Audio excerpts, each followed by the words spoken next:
Comptroller and auditor general का जो हम लोग टॉपिक पढ़ रहे हैं उसमें हमने इससे पहले की वीडियो में हर चीज़ को बता दिया है कि क्या उनका फंक्शन होता है, कैसे वो कार्य करते हैं, किस प्रकार का उनका ट्रस्ट दूसरे कंट्रियों के मतलब जो ऑडिटिंग के डिपार्टमेंट होता है उनका हिंदुस्तान के डिपार्टमेंट पे है। उनकी जो भी चीज़ होती है इंपॉर्टेंट 148 से लेकर के 51 के बीच में जितने भी आर्टिकल्स होते हैं उनको मैंने कवर कर लिया।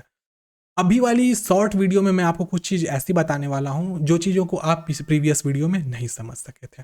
अगर इस वीडियो को आप पूरा पढ़ देख लीजिएगा तो आपका सारा का सारा जो भी कुछ चीज़ समझ में नहीं आया होगा वो यहाँ पे क्लियर हो जाएगा। देखिए सबसे पहले कंप्ट्रोलर एंड ऑडिटर जनरल आप इसको देखिएगा, ये कैग जिसको हम लोग शॉर्ट फॉर्म में क्या कहते हैं, कैग कहते हैं। ठीक है, अब 148 आर्टिकल में क्या कहा गया है हम समझते हैं। ठीक है, शॉर्ट में है, ये एग्जामिनेशन बेसिस पर, प्रीलिमिनरी एग्जामिनेशन बेसिस पर बहुत ही इंपॉर्टेंट है। देखो कि सबसे पहला इनकी अपॉइंटमेंट, इनको मतलब जो अपॉइंट मतलब कौन करेंगे तो वो प्रेसिडेंट करते हैं। इनकी अपॉइंटमेंट नियुक्ति कौन करते हैं तो प्रेसिडेंट साहब करते हैं। इनका जो सैलरीज और एडवांस होगा वो सेकेंड शेड्यूल के अंतर्गत मेंशन किया गया है। इनको रिमूव करना आसान नहीं होता है। जिस प्रकार से सुप्रीम कोर्ट के जज को रिमूव किया जाता है बहुमत के द्वारा संसद में, उसी प्रकार से CAG comptroller and auditor general को रिमूव किया जाता है और इनकी सैलरी भी कंप्ट्रोलर जनरल के बराबर होती है। मतलब सुप्रीम कोर्ट के जज होंगे, उनकी सैलरी और कैग की सैलरी बराबर होती है। अब किस चीज़ के लिए नॉट एलिजिबल है, अगर वो रिटायर कर जाते हैं तो वो आगे किसी भी ऑफिस में सरकारी काम नहीं कर सकते हैं। अब इनका जो एडमिनिस्ट्रेटिव एक्सपेंस होगा वो कहाँ पे, जो भी कैग के अंतर्गत आने वाले एक चपरासी से लेकर के एक IAAS तक जो होंगे उनका जो सैलरी होगा वो कहाँ से आएगा तो कॉन्सोलिडेटेड फंड ऑफ इंडिया से आएगा, संचित निधि से आता है। आर्टिकल 149 क्या कहता है कि यह डील करते हैं किन किन चीज़ों में काम करते हैं तो यूनियन के लिए, सेंट्रल गवर्नमेंट के लिए, स्टेट गवर्नमेंट के लिए, और इसके साथ साथ यूनियन टेरिटरीज या फिर प्रेसिडेंट जिनको भी प्रेस्क्राइब कर दे उनके लिए काम कर सकते हैं। कौन, कंप्ट्रोलर एंड ऑडिटर जनरल। 49 के बाद आता है 50 कि आर्टिकल 150 कहता है कि यह है जो यूनियन, यूटी और स्टेट्स और साथ साथ यूनियन का जो भी अकाउंट्स होगा उनको कंपाइल करेंगे एक साल में और उसको भेजेंगे किन के पास में, पेश करेंगे प्रेसिडेंट के साहब में के पास में।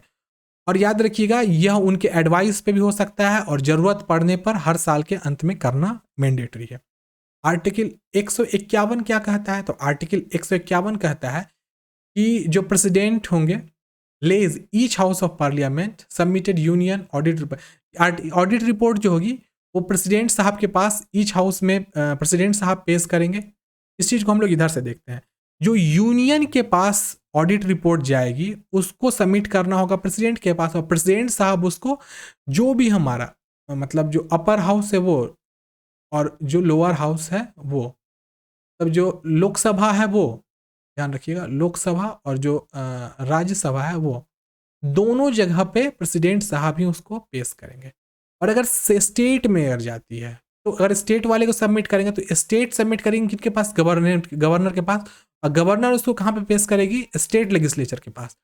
तो क्या स्टेट लेजिस्लेचर के पास जाकर के बात खत्म हो जाए, नहीं, बाद में वो घूम करके वो हमारे प्रेसिडेंट साहब के ही पास में आती है। क्योंकि देखिए जो कैग होते हैं, कंप्ट्रोलर एंड ऑडिटर जनरल होते हैं, वो प्रेसिडेंट के द्वारा ही नियुक्त किए रहते हैं और उनकी जवाबदेही होती है कि यूनियन टेरिटरीज, स्टेट और यूनियन कहीं भी किसी प्रकार का जो भी अकाउंट्स है, सरकारी अकाउंट्स जिसको हम लोग पब्लिक पर्स भी कहते हैं, उसके बारे में जानकारी प्रेसिडेंट को वो प्रोवाइड करेंगे। देखो नेक्स्ट यहाँ पे है, इसको भी हम लोग समझते हैं, role of controller general of account and comptroller and auditor general of India. उनका थोड़ा सा रोल को हम लोग देख लीजिएगा। ये हमारा लास्ट पॉइंट नहीं है, इससे पास के बाद हमारे कुछ MCQs हैं उसको भी हम लोग देखेंगे। देखो सबसे पहला क्या है, जो कंप्ट्रोलर जनरल ऑफ इंडिया है इसकी ड्यूटीज़ क्या क्या है। The controller general of accounts, the controller general of accounts presents the consolidated form of appropriation accounts and finance account of the union government. मतलब जो यूनियन गवर्नमेंट होगा, जो CAG होती है, वो क्या करती है, उनका अकाउंट्स को बनाती है। अकाउंट्स मतलब जो भी खर्च वगैरह हुआ, जितने भी खर्च साल में हुए हैं उसको वो क्या करती है, ऑडिट करवाती है। किन के द्वारा, ऑडिटर्स के द्वारा, IIAS के द्वारा, जो उन ऑडिटर्स को कंट्रोल करते हैं, उनके द्वारा वो ऑडिट करवाती है। और स्टेट गवर्नमेंट में गवर्नर के पास पेश करती है और सेंट्रल गवर्नमेंट में प्रेसिडेंट के पास पेश करती है। तो स्टेट गवर्नमेंट स्टेट लेजिस्लेचर के पास वो जाएगा और सेंट्रल गवर्नमेंट में जो हाउसेज होंगे, जो कंबाइंड हाउस होगा, लोअर हाउस लोकसभा राज्यसभा जो कंबाइंड बैठक होगी वहाँ पे वो पेश करी जाती है। और दूसरा ड्यूटीज क्या है, prescribing the form of account relating to union and state government. जो भी यूनियन गवर्नमेंट मतलब सेंट्रल गवर्नमेंट का वो या फिर राज्य का गवर्नमेंट का, राज्य सरकार का जो भी अकाउंट्स होगा उसको प्रिस्क्राइब करेगी, कहाँ कहाँ कितने कितने पैसे खर्च हुए हैं, उस चीज़ को वो क्या करेगी, प्रिस्क्राइब करेगी। Administration of the rule under article 283 of the constitution. फिर आर्टिकल 283 के अंतर्गत मैंने इस चीज़ को ऑलरेडी पिछले वाली वीडियो में डिफाइन कर दिया है। आप लोग अगर उस वीडियो को नहीं देखो तो जाके उस वीडियो को देख लो। आर्टिकल 283 को ऑलरेडी मैंने बढ़िया से डिफाइन किया है उसमें, तो वो पेश करेंगे। Consolidation of monthly and annual accounts of the government of India. तो कैग सिर्फ एक साल में रिपोर्ट नहीं बनाती है, सालों भर उनका रिपोर्ट चलता रहता है। लेकिन फाइनल जो अभी जैसे कि आपको पता है 1 फरवरी को बजट पेश किया गया है, तो जो हमारा सेशन क्लोज, आपको पता हो ना, कभी कभी बोलते हैं अभी सेशन क्लोज चल रहा है, तो सेशन क्लोज का मतलब क्या होता है, वही सेशन क्लोज के टाइम में वो टोटल ऑडिट को एक जगह कंपाइल करती है, वो होगा। Laying down the accounts procedures, जो भी अकाउंट का प्रोसीड्योर्स होता है उसको वो बनाती है। Forming and receiving rules of account by certain account officer. अब देखो जो IAS होते हैं वो या फिर ऑडिटर्स होते हैं वो, ये सब तो ऑफिसर्स ही हुए एक तरीके से, तो वो लोग फ्रेम करते हैं, जो भी चीज़ होता है बनाते हैं। ज़रूरत पड़ने पे जो रूल्स होते हैं उसको रिवाइज भी करते हैं, क्या उसमें कुछ चेंज करने की ज़रूरत है या चेंज करना चाहिए या नहीं करना चाहिए, वो भी वहीं पर होता है। नेक्स्ट है फीचर्स ऑफ इंडियन ऑडिट। अब क्या है नेक्स्ट में आता है इसके इंडियन ऑडिट का फीचर क्या है, उसकी क्या खासियत है।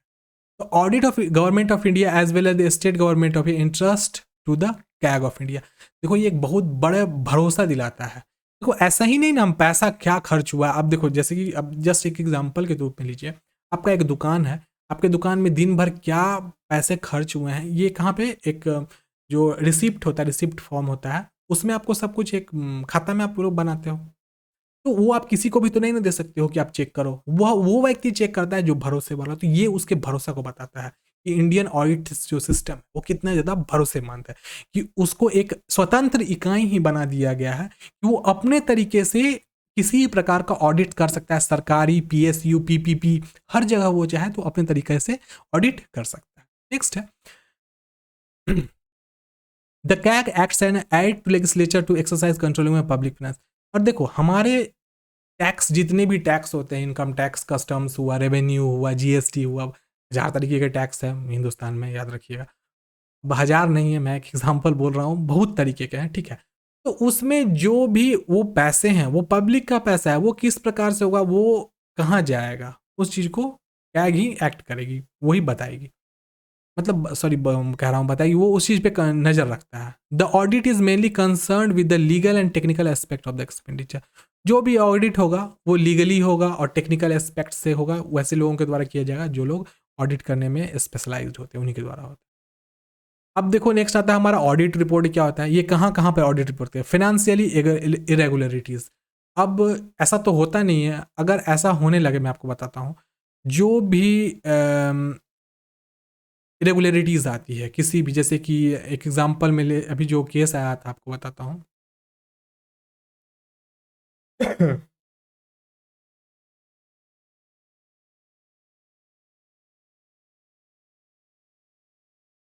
अभी सेबी वाली जो केस आई थी उसमें कुछ फिनेंशियल की इरेगुलरिटीज़ आई थी, जिसमें कोई अलग व्यक्ति ही अपना फ़ायदा ले रहे थे।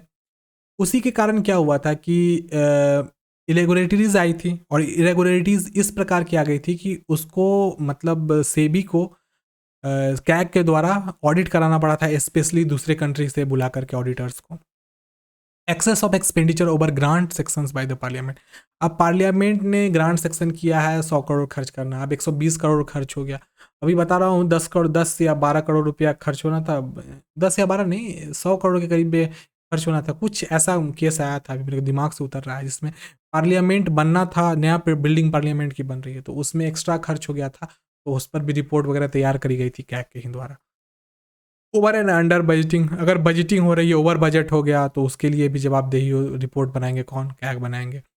अगर कम हो गया तो उसके लिए भी रिपोर्ट वही बनाएंगे। Failure to obtain proper section, अगर फेल हो रहा है, अगर प्रॉफिट, देखो गवर्नमेंट को प्रॉफिट में जाना है, अगर वो डिफिसिट में जा रही है, कर्ज में जा रही है, तो उसके लिए भी रिपोर्ट उनका ही बनाना काम करता है। Cases of non compliance of the rules and regulation, अब कुछ ऐसे रूल रेगुलेशन है जो कंप्लाई नहीं किए, तो उसके लिए भी ऑडिट रिपोर्ट वही बनाएगी, कैग बनाएगी। Cases of miss appropriation and embezzlement, इसके लिए भी वो बनाती है। केसेस ऑफ इम्प्रॉपर एक्सपेंडिचर, जो भी गलत खर्चा वगैरह होता है, जो भी गलत खर्चे होते हैं, कहीं भी गलत खर्च हो गया, अगस्टा वेस्टलैंड घोटाला हुआ, तो वो सब भी देखा जाए तो जब ऑडिट किया गया कैग के द्वारा कि भैया ये जो खर्च हुआ है, ये गलती हुई है, फिर साथ में सीबीआई वगैरह काम की, उसके बाद पता चला कि सच में घोटाला हुआ था। तो इस तरीके का, जैसे कि 3G 4G स्पेक्ट्रम वगैरह का जो घोटाला हुआ था ना, वो सब का भी ऑडिट देखा जाए तो कैग ही करती है। नेक्स्ट हमारे इसकी पावर, शक्तियों को देखते हैं। All recipients and expenditures of consolidated fund of India and states of the union, जितने भी खर्चे होते हैं कहाँ के, एक्सपेंडिचर कंसोलिडेटेड फंड से, चाहे वो सेंट्रल गवर्नमेंट में हो, यूनियन में हो या यूनियन टेरिटरीज में हो, उसके लिए जितने भी रिसिप्ट होते हैं वो कौन बनाती है, कैग बनाती है। All transaction relating to contingency fund and public account, जो भी पब्लिक अकाउंट होता है उसमें जितनी भी ट्रांजेक्शन होती है उसको वो देख रेख करती है। All trading manufacture profit loss, जो भी आपको बता दो सेबी वगैरह में जो भी ट्रेडिंग वगैरह का लॉस वगैरह होता है, उस चीज़ के लिए भी वो बैलेंस शीट क्रिएट करती है। All stores and stocks of the government office, अब गवर्नमेंट का ऑफिस वगैरह का भी मैं बताता हूँ, बहुत सारे डिपार्टमेंट ऐसे होते हैं जो स्टॉक्स वगैरह कुछ चीज़ों का मेंटेन करती है, तो उसको भी ऑडिट करने के लिए कैग ही जवाबदेही है। All government company setup under the Indian companies act, अब देखो, अब कुछ प्राइवेट फर्म्स होते हैं ऐसे जो एक्ट 1956, इंडियन कंपनीज एक्ट 1956 के तहत है, तो वहाँ पर भी वो अपना ऑडिट करवा सकती है। All central government corporation whose acts provide for audit by the comptroller and auditor general, तो कैग जो होते हैं, जिनको भी चाहेंगे सेंट्रल गवर्नमेंट के अंतर्गत आने वाले जितने भी कॉर्पोरेशंस होती हैं, BHEL हो गया, BSNL हो गया, MTNL हो गया, और भी जितनी भी ऐसी कंपनी है जो कि पब्लिक प्राइवेट वेंच्योर से चल रही है, वहाँ पे चाहेंगे तो वो ऑडिट करवा सकते हैं, उनकी शक्ति वहाँ तक है। All authorities and bodies substantially funded from the consolidated, मतलब जो भी पैसे फंड खर्च होंगे कॉन्सोलिडेटेड फंड से, उनका भी लेखा जोखा कौन करेगी, कैग ही करेगी। एनी बडी और authority even though not substantially funded from the consolidated fund eight either of the request of the government president और एट इट्स कैग्स ओन इनिशिएटिव, और वो जगह पे भी वो ध्यान देखेगी कि अपने सेल्फ बेनिफिट के लिए कहीं कोई व्यक्ति या कोई कंपनी पैसे तो सरकारी निधि से खर्च नहीं कर गई है, उसको भी वो देखती है। The right to inspect office of each indirect which are subjected to audit के अंतर्गत आने वाली जितनी भी बडीज होती है, जितनी भी सरकारी संस्थानें होती है, वहाँ पर उनका ऑडिट करने का संपूर्ण शक्ति होती है। The authorities to call for any books of account or papers that are regarded as necessary during the audit. Audit के टाइम में जो भी पेपर्स वगैरह, जो भी डॉक्यूमेंट्स की ज़रूरत पड़ेगी, तो कैग मांग सकती है प्रिस्क्राइब डिपार्टमेंट से कि भैया मुझे ये ऑडिट रिपोर्ट की फाइल पेश करो, तो ये डिमांड वो कर सकती है। The freedom to ask any question and order the collection of any information from any office of the government company और कॉर्पोरेशन, और उसके बाद संपूर्ण आज़ादी होती है, किसी भी प्रकार के वो प्रश्न पूछ सकती है किसी भी गवर्नमेंट कंपनी या कॉर्पोरेशन से किसी भी ऑडिट करने के टाइम में। तो ये सब उनकी शक्तियाँ हो गई, कैग की शक्ति, ठीक है। अभी हम लोग नेक्स्ट जो शुरू करने वाले हैं वो करेंगे MCQs, important MCQs of comptroller and auditor general. तो चलिए हम लोग MCQ को शुरू करते हैं। देखिए, सबसे पहला प्रश्न है, भारत के सम परीक्षा एवं लेखा प्रणालियों का प्रधान कौन होता है? तो उसके प्रधान होते हैं भारत के महालेखा नियंत्रक और महालेखा परीक्षक। अगला प्रश्न है, केंद्र सरकार के, वैसे मैं आपको बताता हूँ इसके लिए मैं एक अलग वीडियो बनाता हूँ MCQ के लिए, क्योंकि एक साथ में सारा का सारा वीडियो बनाना ठीक नहीं लग रहा है। वैसे मैं आपको बता देता हूँ, ये मैं अलग वीडियो बनाऊँगा क्योंकि ज़्यादा अच्छा रहेगा। पूरा कंटेंट को पढ़ लीजिएगा, उसके बाद आप इसको बाद में भी कर पाइएगा, एक साथ मैं इसको नहीं डालता हूँ। तो अगर आप वीडियो को बच्चों यहाँ तक देख गए हैं तो आपको शायद वीडियो अच्छी लगी होगी, और वीडियो अच्छी लगी है और इन्फॉर्मेटिव लगी है तो प्लीज़ वीडियो को लाइक कर दें, और अगर ज़्यादा अच्छी लग गई हो और मेरे को सपोर्ट करना चाहते हो तो प्लीज़ चैनल को सब्सक्राइब भी कर दो, बिकॉज आपके सब्सक्रिप्शन से, आपका सब्सक्राइब करने से ही मैं थोड़ा मोटिवेट फील होता हूँ और भी बेहतरीन क्वालिटी की कंटेंट बनाता हूँ। वैसे भविष्य में ये सभी चीज़ें बराबर नहीं रहेंगी, अगर मैं और भी बुक्स को अच्छे से पढ़ता हूँ, बहुत सारी चीज़ें अगर मुझे नई और भी मिल जाती हैं, तो हो सकता है मैं रिवाइज़ करके बेहतरीन से बेहतरीन कंटेंट आपके पास लाता रहूँगा। तो अगर आप वीडियो को यहाँ तक देख गए हैं तो प्लीज़ वीडियो को लाइक कर दें। नेक्स्ट डे हम लोग नए कंटेंट के साथ मिलते हैं, तब तक के लिए bye bye, take care and stay blessed. पढ़ते रहिए और आगे बढ़ते रहिए। ठीक है बच्चों, चलिए हम लोग मिलते हैं अगले वीडियो में, तब तक के लिए बाय बाय।